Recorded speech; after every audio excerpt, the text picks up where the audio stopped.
ta saigi üleöö viinapeast lahti. Alustuseks ma küsin su käest, et kui palju sa siis alkoholi tarbisid või milline see sinu tarbimise iseloom oli, et sa tundsid, et peaks abi saama?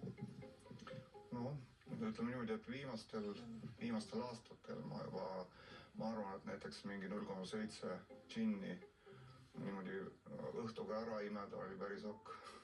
No ikkagi pudel džinni nagu õhtu jooksul läheb ära, see hakkab tervisele ka ühel hetkel. Jaa, täpselt. Ei olnud selliseid seisundeid, et ma hommikul seal, ütleme, ropsisin või mul oli paha olla. Ma olin, selles mõttes nagu alkohoolikutel kujuneb see resistents ja tegelikult vajadus, et ma ei tunnetanud sellist, see ei olnud nagu mulle nagu väga piinarikas, kuid samas oli see spetsiifiline depressioon, mis tekib sellest, nende dopamiini tasemete pidevast kõikumisest. Ja muidugi järgmine hommik ja päev ei saanud midagi eriti teha, ei viitsinud ja niimoodi need läksidki, see elu lihtsalt läks nagu unes või niimoodi. No ikkagi, motivatsiooni ei olnud, ma ei viitsinud loomulikult midagi teha ja selline, elu muutus väga selliseks üksluiseks ja passiivseks, mingisugused kodutööd jäid tegemata tihti ja niimoodi selline allakäik nagu.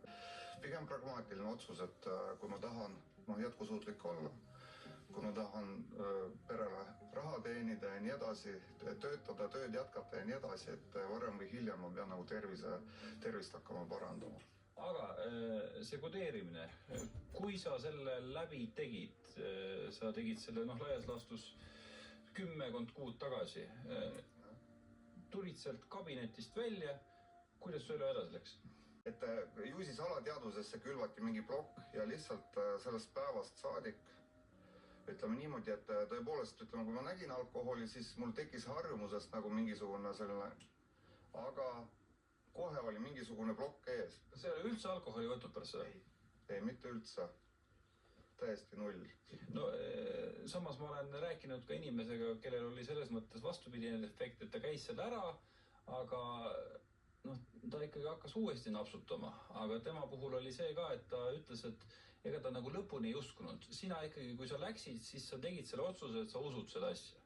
No ilma selle, ma pakun, et see toimib ainult siis, kui ütleme, see on nagu ikkagi sinu otsus, mis tegelikult lihtsalt millele antakse nagu seda powerit taha.